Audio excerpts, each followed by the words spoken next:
Welcome to the Unraveling Achiever, the podcast for the person who's done everything right and is now questioning what that even means. I'm Angela McKay, former SVP of HR, turned intuitive career coach and soul reading practitioner.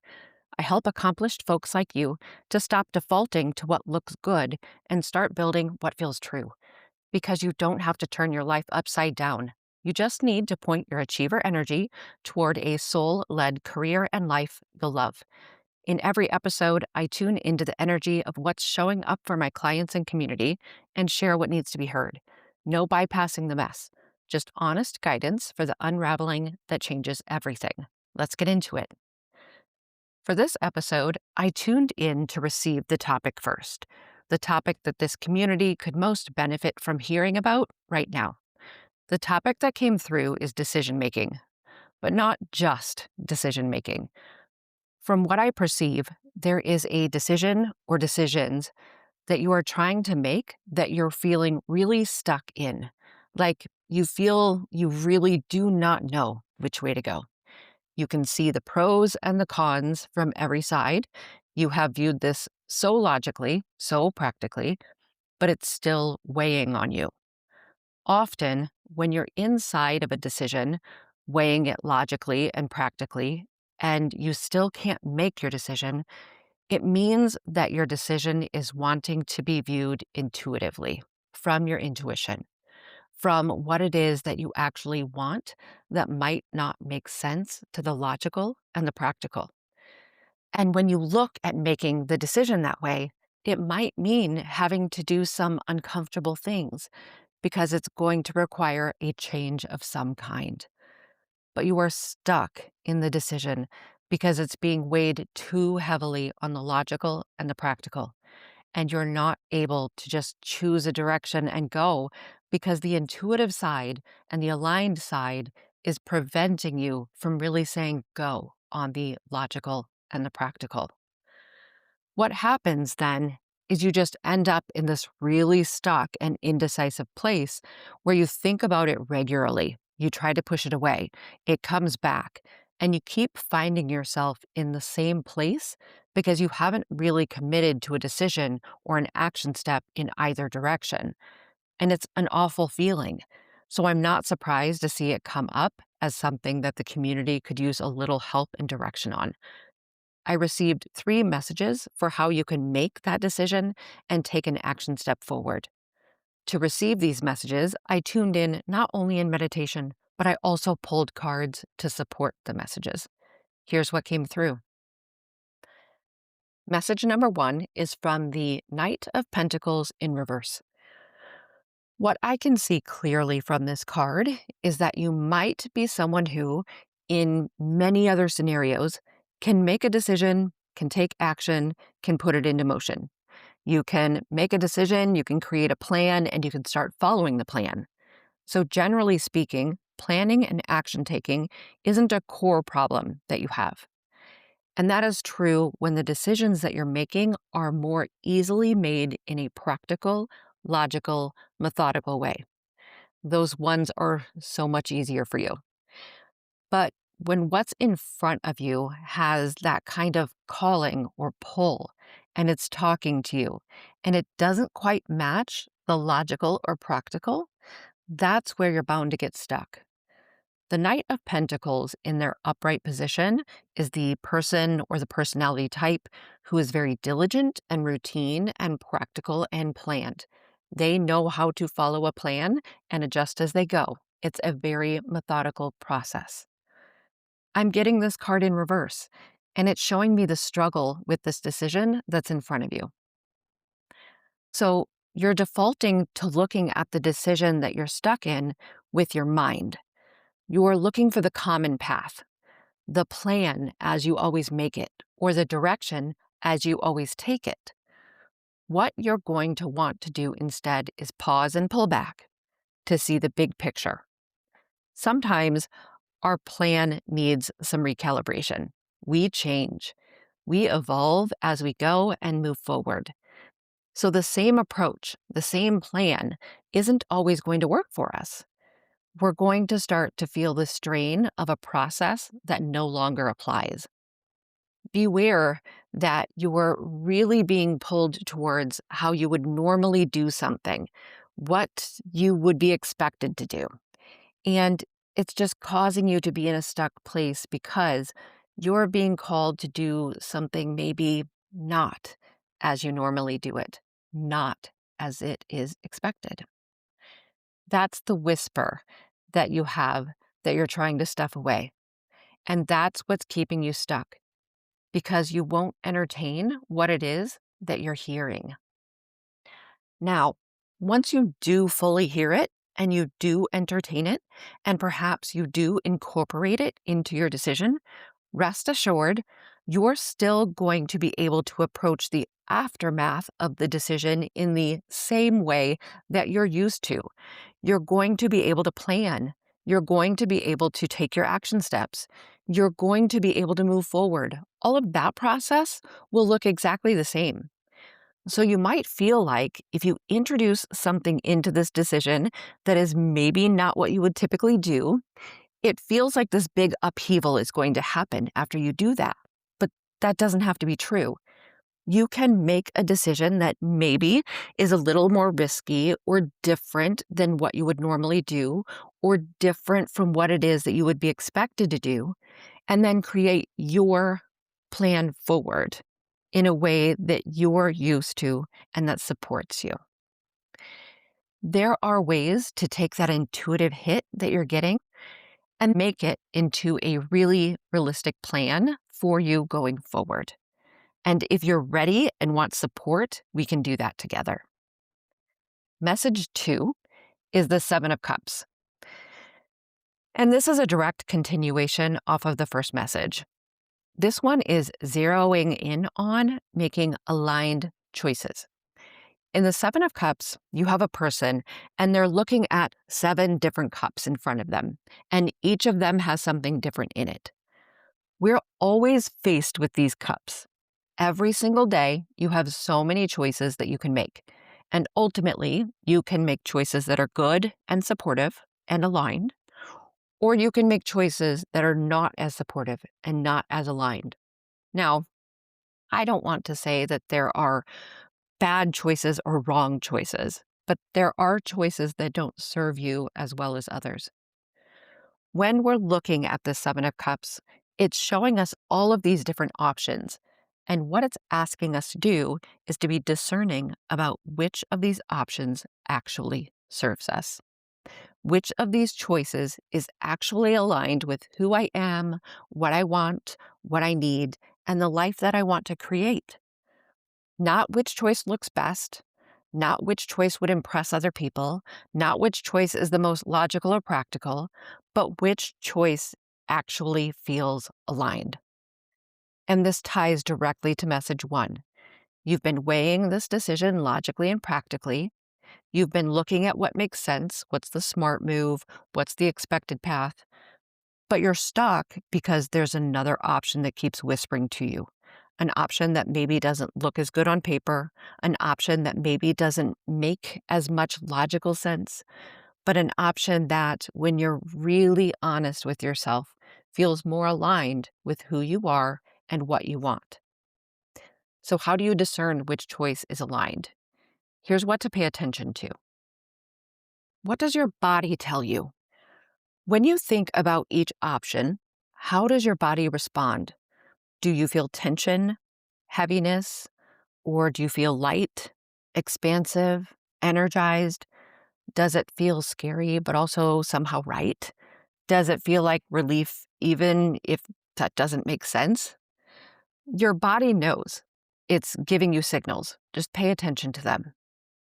Also, what do you feel when you imagine each path forward? So, thinking of each option individually, close your eyes and imagine yourself 6 months from now, a year from now.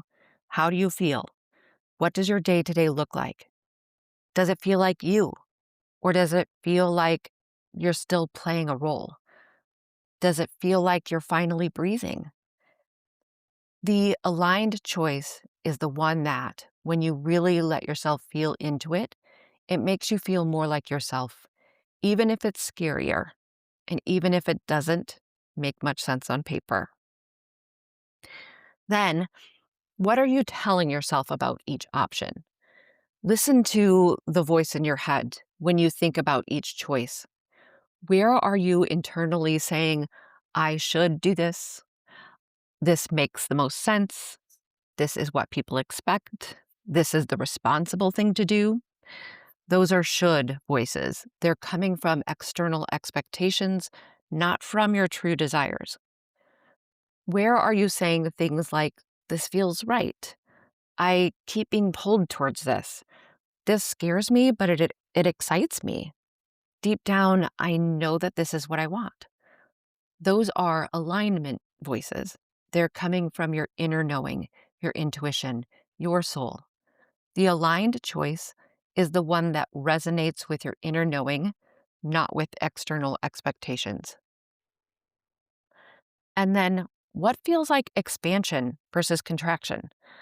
Aligned choices feel like expansion, like opening, like possibility, breathing room, becoming more yourself. Unaligned choices feel like contraction, like shrinking, limitation, holding your breath, making yourself smaller. So when you think about each option, notice, does this feel like expansion or contraction? Does this feel like I'm opening or closing? Does this feel like I'm becoming more myself or less myself? The aligned choice is the one that feels like expansion, even if it also feels scary. So this message is asking, of all the choices that you have, make sure that you are aligning them to you specifically, who it is that you are, what it is that you want, what it is that you need, the life that you want to create. What decision will best support that path? That is the path for you, not the path that looks best to everyone else, but the path that is actually aligned with your soul. And you can tell which path that is by paying attention to what your body tells you, what you feel when you imagine each path, what voice you're listening to, and whether the choice feels like expansion or contraction. So that's what you're aiming for, that aligned choice, the one that feels like expansion, the one your body says yes to, the one that resonates with your inner knowing. But here's what gets in the way of actually making that choice. Message number 3 is the devil. Now, the devil card is not about literal evil or anything scary like that. The devil card is about temptation, attachment, and distraction. It's about the things that we use to avoid looking at what we need to look at, the things that keep us stuck in patterns that don't serve us, the things that we tell ourselves that we have or that we have to do that are actually just excuses to not make the hard decision. This message is asking, what is the thing that you are using to distract yourself from what it is that you need to look at head on? What you're using to distract yourself is facilitating the cycle that you're going to keep yourself stuck in. You're in this point of indecision. You're feeling like you don't really know which way you want to go with this. We've already talked about weighing it logically and still not being able to move forward because you know that there's something else that's calling to you on the other side of that decision that you could make. So temptation is going to show up to take you off of that path. And you'll say, I'll just deal with it later. You'll say, I'm going to do this, whatever this is for you, and I'll deal with that thing later. It's all just a distraction from making aligned decisions and moving in the direction that you know deep down is really right for you. Evaluate some of the attachments that you have day to day. Those things that are like, I have to have this, or I have to do this, or activities that you use to numb out. Keep an eye out for those attachments. They usually represent places that might be taking your focus, zapping your energy, or giving you an excuse to not look at something that's going on in your life. Looking at all of these messages together, we're starting with the idea that there is a decision that you're having a difficult time making. Be it smaller or bigger, it's a decision you're having a difficult time making. The logical, the practical is trying to weigh in really heavily, but the intuitive and the aligned is not being given the space that it needs. Although, like I said, I'm pretty sure that you've felt it. It's just, it's different. It's different than your normal protocol or way of moving forward. You're going to have to slow down to kind of break the pattern that you're in so that you can evaluate your situation differently.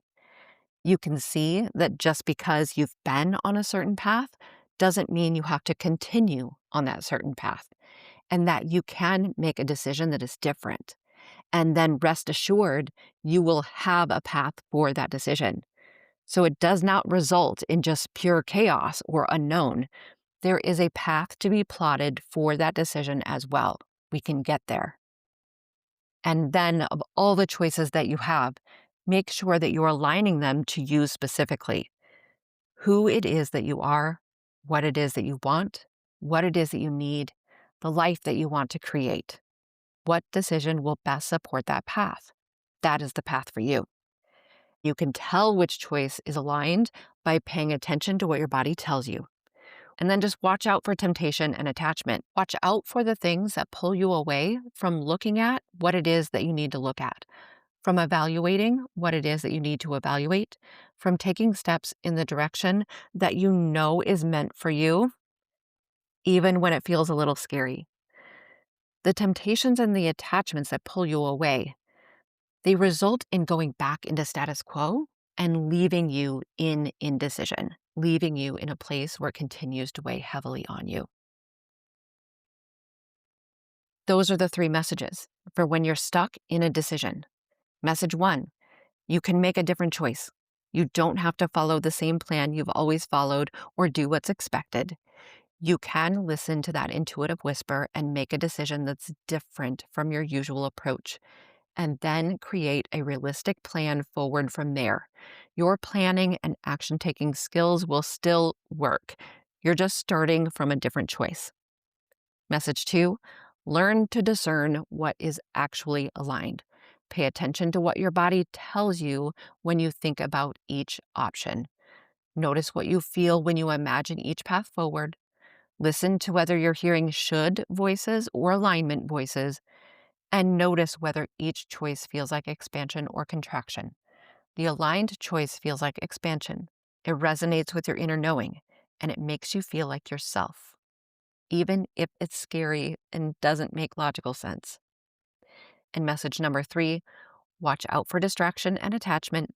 Pay attention to what you're using to avoid making the decision. Those have-tos and distractions are keeping you stuck in the cycle. Don't let temptation pull you away from looking at what you need to look at. All of that said, I know what it feels like to be inside of these decisions. And they're usually the ones that we put off because it feels really inconvenient to do the thing that deep down we know we need to do. So you could just keep slipping back into the same routine every single day with this decision weighing on you. In these messages, take what serves you and leave what doesn't. And if you're still feeling overwhelmed, I invite you to just take the smallest of steps to entertain the more intuitive and aligned whisper that is calling to you. And just consider it with curiosity. Maybe look something up to get more information, or allow yourself to envision that path in a very positive way and kind of see what it evokes for you. Or make a phone call that would be in support of that decision. I invite you to take the teeniest, tiniest of steps just to give that side of the decision a little bit more attention and curiosity than you have allowed yourself to do so far. I understand that sometimes when we give ourselves that permission to look at it with more curiosity and intent, even that can feel scary because you're going in that direction. You're allowing your energy to go in that direction, and you don't know what will unfold from there. So we even prevent ourselves from just being curious. Again, if you're feeling overwhelmed, Just allow yourself to take even the tiniest step in the direction of curiosity. Otherwise, this is what I do. I help people to really discover who it is that they are and what it is that they want and they need, and then start to put that plan together so that they can live their life and be in their careers in a way that feels good and suits them and is more on their own terms than on the terms of others. Those terms of others that we as high achievers have become so good at following. There is a path forward for you that is more soul led and is for you. And this decision that's in front of you, it seems that it's one of those decisions that is asking you to recalibrate a bit and point your life in a direction that's more for you and on your soul path than maybe what you've typically done up until this point. If what you heard today resonated, I'd love to support you in going deeper. We can start with a soul reading. A soul reading is a 75-minute one-on-one session where I open your Akashic records, which are like the library of you, and I help you reconnect with what your soul already knows about your path, your purpose, and what's next. You can learn more and book at angelamckayllc.com/soul-reading. And if this episode landed for you, subscribe or follow so you don't miss what's coming next. New episodes drop every Wednesday.